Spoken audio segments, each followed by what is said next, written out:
Kwa hiyo kipekee tunamshukuru Mungu, lakini zaidi namshukuru Mungu kwanza kwa uzima na afya ambayo amenijalia kuweza kuwepo hata siku ya leo.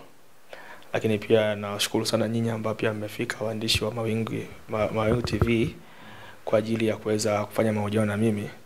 Kama nilivyokuja kunitambulisha, mimi naitwa Alexander Barunguza, ni mwanasheria ambaye wa kujitegemea. Nimefungua kesi ya kikatiba katika Mahakama Kuu ya Jamhuri ya Muungano wa Tanzania, masijala ndogo ya Tabora. Katika kesi ya kikatiba, ushauri hili la kikatiba ina madai mchanganyiko, lakini miongoni mwa madai hayo ni kuomba mahakama iamuru zoezi la upatikanaji wa katiba mpya lifanyike kabla hatujaingia kwenye uchaguzi Oktoba Novemba mwaka huu.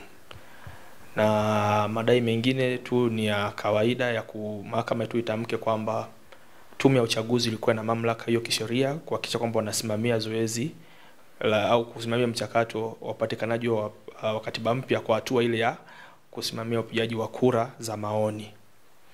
Kwa hiyo kesi ya msingi iko namna hiyo. Kwa hiyo mimi ndo mlalamikaji au mleta maombi, na wajibu maombi ni Tume Huru ya Uchaguzi na mwanasheria mkuu wa serikali.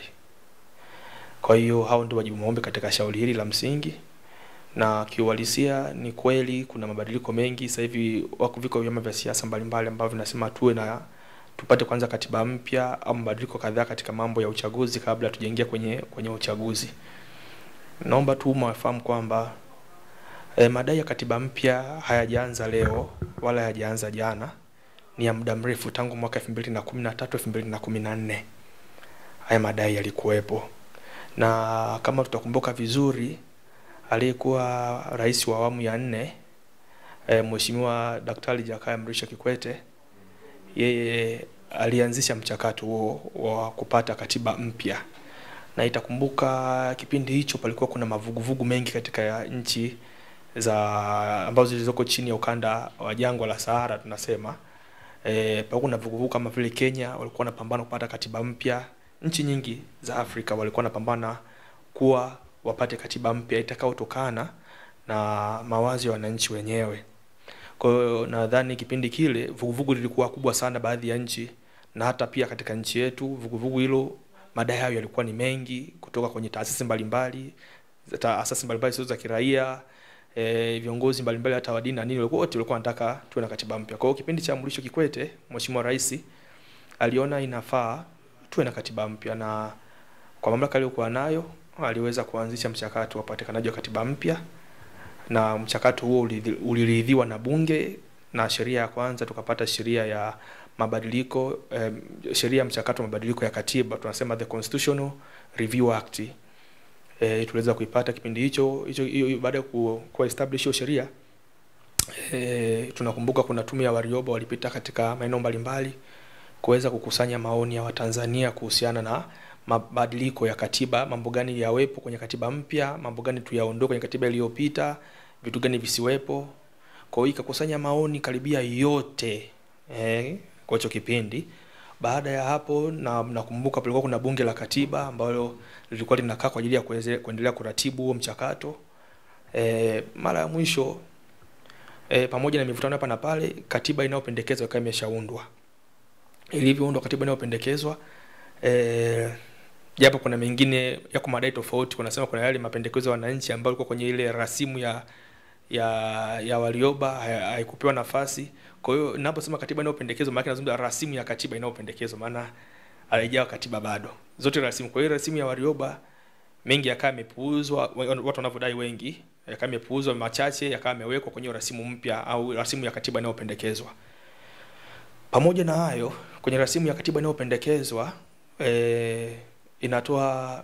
inazungumza kwamba hata viongozi wa tume ya uchaguzi wanapaswa wawe na sifa zipi, wanapatikanaje, kwamba patakuwa na tume maalum ya kuweza au kamati maalum ya kuweza kuteua au viongozi wa tume ya uchaguzi, maana yake mwenyekiti wa tume na kadhalika.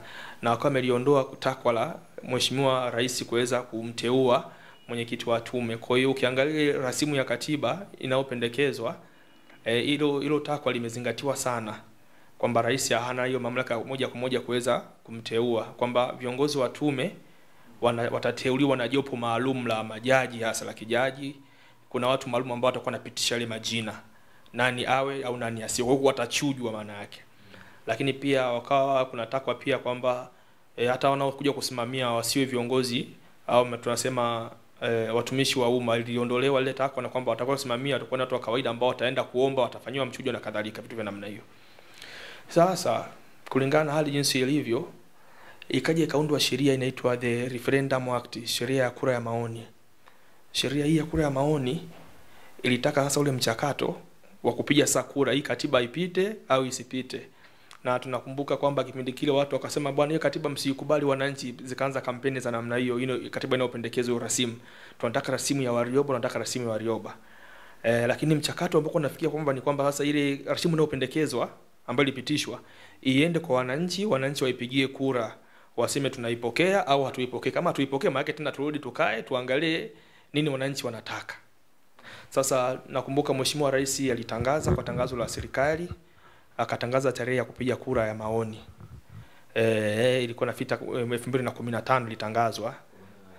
Pombe Joseph Magufuli alikuwa rais Dr. Jakaya Mrisho Kikwete. Kwenye 2015 mwanzoni, kati ya Aprili au Machi hivi, kwamba tuwe na kura ya maoni kama taifa. Sasa na madaraka ya kusimamia kura ya maoni kama taifa alipewa tume ya uchaguzi. Hicho kipindi ikiwa inaitwa tume ya uchaguzi, maana sasa hivi inaitwa tume huru ya uchaguzi. Kwa hiyo tume ya uchaguzi ilipewa mamlaka ya kusimamia zoezi hilo la upigaji kura, lakini kuhakikisha pia kwamba elimu inatolewa.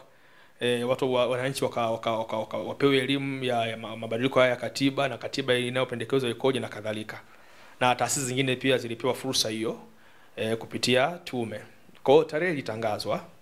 Kilichobakia ni kwamba hizo vitu vianze kukamilika, watu waende kapeleke haya mambo yao, watoe elimu kwa jamii. Baada hapo tuje tupige kura.